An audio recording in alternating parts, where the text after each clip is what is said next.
طيب ይሄ ወንድማችን አንድ አረብ ሀገር ካለች ሴት ጋር በሽማግሌ አማካይነት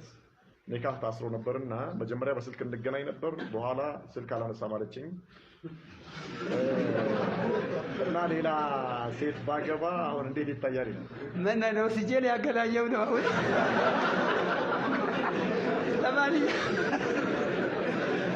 ለማንኛ ብትፈጅ ከሆነ አላህ ከሳ ያገናኝ ነው የሚለው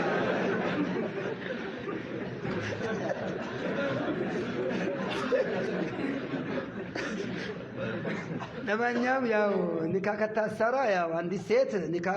ተስማምታ ታሰረ ከሆነ ያው እንግዲህ ባልዋ ነው በየትኛው መልክ ማመጽና ከሱ መለየት ወይም ደግሞ መልገም መሸወድ አትችልም ኢላ ሳይታወቅ የሱና መስሏት ያቅሰው መስሏት